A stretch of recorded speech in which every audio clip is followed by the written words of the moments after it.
Big Boss season 13ರ first promo release ಆಗಿದೆ. ಎಲ್ಲರೂ ಇದನ್ನ ಮೆಚ್ಕೊಳ್ತಿದ್ದಾರೆ. ಸೂಪರ್ ಹೇರ್ ಸ್ಟೈಲ್ ಅಂದೋರಿದ್ದಾರೆ. ಆದರೆ ಸುದೀಪ್ ಯಾವುದಕ್ಕೂ ರಿಯಾಕ್ಟ್ ಮಾಡದಂತೆ ಇಲ್ಲ.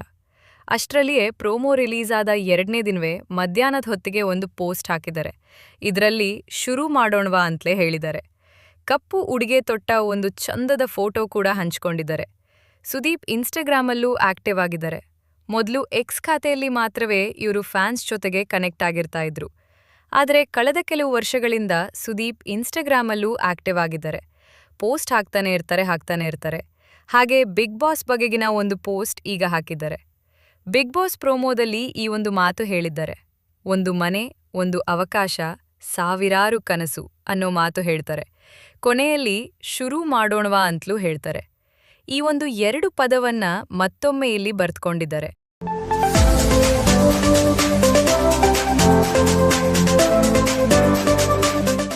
ದುನಿಯಾ ವಿಜಯ್ ಯಶಸ್ವಿ ನಾಯಕನ ಜೊತೆಗೆ ಯಶಸ್ವಿ ನಿರ್ದೇಶಕ ಸಹ.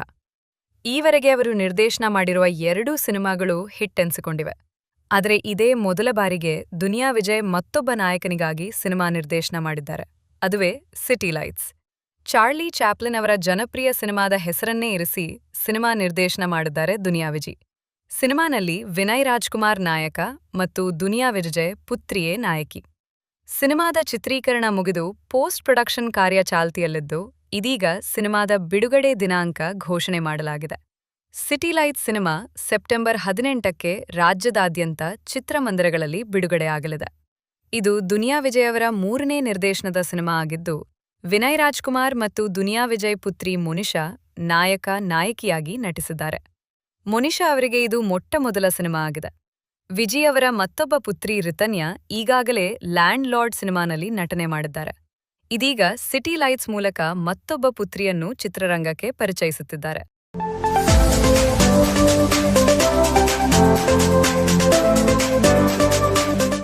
ಕನ್ನಡ ಚಿತ್ರರಂಗದಲ್ಲಿ ನೂರಾರು ಸಿನಿಮಾಗಳನ್ನು ವಿತರಣೆ ಮಾಡಿ ಸಾಕಷ್ಟು ಯಶಸ್ವಿ ಚಿತ್ರಗಳನ್ನು ನಿರ್ಮಿಸಿರುವ ಖ್ಯಾತಿ ನಿರ್ಮಾಪಕರಾದ ಜಯಣ್ಣ ಮತ್ತು ಭೋಗೇಂದ್ರ ಅವರಿಗೆ ಸಲ್ಲುತ್ತದೆ. ಈಗ ಇವರು ತಾವು ನಿರ್ಮಾಪಕರಾಗಿದ್ದು ಹೇಗೆ ಎಂಬ ಕುತೂಹಲಕಾರಿ ಕಥೆಯನ್ನು ಹಂಚಿಕೊಂಡಿದ್ದಾರೆ. ತಾವು ಸಿನಿಮಾ ನಿರ್ಮಾಣ ಕ್ಷೇತ್ರಕ್ಕೆ ಬರಲು ನಟ ದರ್ಶನ್ ಅವರ ಪತ್ನಿ ವಿಜಯಲಕ್ಷ್ಮಿ ದರ್ಶನ್ ಅವರೇ ಮುಖ್ಯ ಕಾರಣ ಎಂದು ಅವರು ತಿಳಿಸಿದ್ದಾರೆ. ಸಂದರ್ಶನವೊಂದರಲ್ಲಿ ಮಾತನಾಡಿದ ಜಯಣ್ಣ ಭೋಗೇಂದ್ರ, ನಾವು ದರ್ಶನ್ ಅವರ ಸಿನಿಮಾಗಳ ಹಾಡುಗಳ ಶೂಟಿಂಗಾಗಿ ಆಸ್ಟ್ರೇಲಿಯಾ ಸೇರಿದಂತೆ ವಿವಿಧ ವಿದೇಶಗಳಿಗೆ ಜೊತೆಯಲ್ಲೇ ಹೋಗುತ್ತಿದ್ದೆವು. ಸ್ನೇಹನಾ ಪ್ರೀತಿನಾ ಮತ್ತು ಭೂಪತಿ ಚಿತ್ರಗಳ ಶೂಟಿಂಗ್ ವೇಳೆ ದರ್ಶನ್ ಅವರ ಪತ್ನಿ ವಿಜಯಲಕ್ಷ್ಮಿ ಮೇಡಂ ನಮಗೆ ನಿರ್ಮಾಪಕರಾಗುವಂತೆ ಸಾಕಷ್ಟು ಒತ್ತಾಯ ಮಾಡಿದರು ಎಂದಿದ್ದಾರೆ. ನೀವೇ ಸ್ವತಃ ಹಣ ಹೂಡಿ ಸಿನಿಮಾ ನಿರ್ಮಾಣ ಮಾಡಿ, ಆ ಲಾಭವನ್ನ ನೀವೇ ಪಡೆದುಕೊಳ್ಳಿ, ನಾವೇ ನಿಮಗೆ ಕಾಲ್ಶೀಟ್ ನೀಡುತ್ತೇವೆ ಎಂದು ವಿಜಯಲಕ್ಷ್ಮಿಯವರು ಪ್ರೀತಿಯಿಂದ ಫೋರ್ಸ್ ಮಾಡಿದರು. ಅವರ ಆ ಪ್ರೀತಿಯ ಒತ್ತಡದಿಂದಾಗಿಯೇ ನಾವು ನಿರ್ಮಾಪಕರಾಗಲು ನಿರ್ಧರಿಸಿದೆವು ಎಂದು ಅವರು ಹಳೆಯ ನೆನಪನ್ನ ಮೆಲ್ಕು ಹಾಕಿದ್ದಾರೆ.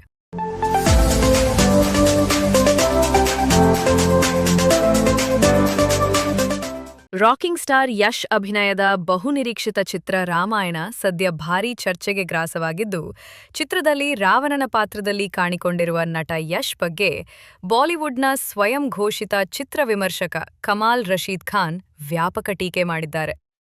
ನಿತೇಶ್ ತಿವಾರಿ ನಿರ್ದೇಶನದ ಬಹುನಿರೀಕ್ಷಿತ ರಾಮಾಯಣ ಚಿತ್ರದ ಟ್ರೇಲರ್ ಬಿಡುಗಡೆಯಾಗುತ್ತಿದ್ದಂತೆ ಭಾರೀ ಚರ್ಚೆ ಶುರುವಾಗಿದೆ. ರಣಬೀರ್ ಕಪೂರ್ ರಾಮನಾಗಿ, ಸಾಯಿ ಪಲ್ಲವಿ ಸೀತೆಯಾಗಿ ಕಾಣಿಸಿಕೊಂಡಿರುವ ಚಿತ್ರದಲ್ಲಿ ರಾಕಿಂಗ್ ಸ್ಟಾರ್ ಯಶ್ ರಾವಣನ ಪಾತ್ರದಲ್ಲಿ ನಟಿಸಿದ್ದಾರೆ. ಇದೀಗ ಯಶ್ ಅವರ ರಾವಣನ ಪಾತ್ರದ ಬಗ್ಗೆ ಸ್ವಯಂ ಘೋಷಿತ ಸಿನಿಮಾ ವಿಮರ್ಶಕ ಹಾಗೂ ನಟ ನಿರ್ಮಾಪಕ ಕಮಾಲ್ ರಶೀದ್ ಖಾನ್ ಅಲಿಯಾಸ್ KRK ಮಾಡಿರುವ ಟೀಕೆ ವಿವಾದಕ್ಕೆ ಕಾರಣವಾಗಿದೆ.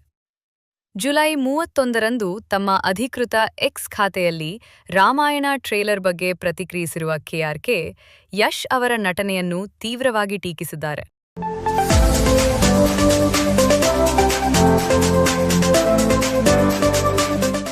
ಬಿಗ್ ಬಾಸ್ ಸೀಸನ್ 8ರ ಖ್ಯಾತ ಜೋಡಿ ಅರವಿಂದ KP ಮತ್ತು ದಿವ್ಯಾ ಉರುಡಗ ನಡುವೆ ಬ್ರೇಕಪ್ ಆಗಿದೆ ಎನ್ನುವ ಸುದ್ದಿ ಜಾಲತಾಣದಲ್ಲಿ ವೈರಲ್ ಆಗತೊಡಗಿದೆ. ಈ ಜೋಡಿ 2021ರಲ್ಲಿ ನಡೆದಿದ್ದ ಬಿಗ್ ಬಾಸ್ ಕನ್ನಡ 8 ಸೀಸನ್ನಲ್ಲಿ ಭಾಗಿಯಾಗಿತ್ತು.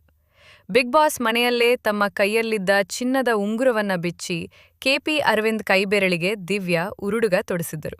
ಬಳಿಕ ಇವರ ಪ್ರೀತಿ ಮುಂದುವರೆದಿತ್ತು. ಶೀಘ್ರದಲ್ಲಿಯೇ ಮದುವೆಯಾಗುವುದಾಗಿ ಅರವಿಂದ ಮತ್ತು ಉರುಡಗ ಘೋಷಿಸಿದ್ದರು. ಅರ್ಧಂಬರ್ಧ ಪ್ರೇಮ ಕತೆ ಸಿನಿಮಾದಲ್ಲಿ ಈ ಜೋಡಿ ನಟಿಸಿದೆ. ಚಂದನ್ ಶೆಟ್ಟಿ, ನಿವೇದಿತಾ ಗೌಡ ಡಿವೋರ್ಸ್ ಪಡೆದಿದ್ದರೆ, ಈ ಜೋಡಿ ಮದುವೆಗೆ ಮುನ್ನವೇ ಬ್ರೇಕಪ್ ಆಗಿದೆ ಎಂಬ ಸುದ್ದಿ ಜಾಲತಾಣದಲ್ಲಿ ಸದ್ದು ಮಾಡುತ್ತಿದೆ. ಇದಕ್ಕೆ ಪೂರಕವೆಂಬಂತೆ ಇಬ್ಬರು ಸಾಮಾಜಿಕ ಜಾಲತಾಣದಲ್ಲಿ ಪರಸ್ಪರ ಅನ್ಫಾಲೋ ಮಾಡಿದ್ದಾರೆ. ಬಿಗ್ ಬಾಸ್ನಲ್ಲಿ ಪ್ರೀತಿಸುವ ಜೋಡಿಗಳ ನಡುವೆ ಬ್ರೇಕಪ್ ಆಗತ್ತೆ ಎಂದು ಈ ಹಿಂದೆ ಖ್ಯಾತ ಗುರೂಜಿ ಒಬ್ಬರು ಭವಿಷ್ಯ ನುಡಿದಿದ್ದು ಈಗ ನಿಜವಾಯ್ತಾ ಎಂಬ ಚರ್ಚೆಗಳು ನಡೆಯುತ್ತಿದೆ.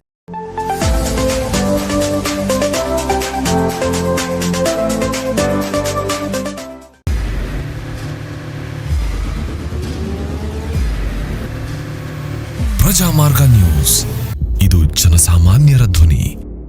ನಮಸ್ಕಾರ. ನೀವು ನೋಡ್ತಾ ಇದ್ದೀರಾ ಪ್ರಜಾಮಾರ್ಗ ನ್ಯೂಸ್. ರಾಷ್ಟ್ರದ ರಾಜ್ಯದ ರಾಜಕೀಯದ ಬಗ್ಗೆ ಹೆಚ್ಚಿನ ಸಿನಿಮಾ ಅಪ್ಡೇಟ್ಗಳಿಗಾಗಿ ಫಸ್ಟ್ ಲೈಕ್ ಮಾಡಿ, ಸಬ್ಸ್ಕ್ರೈಬ್ ಆಗಿ, ಹಾಗೆ ಫಾಲೋ ಕೂಡ ಮಾಡಬೇಕು.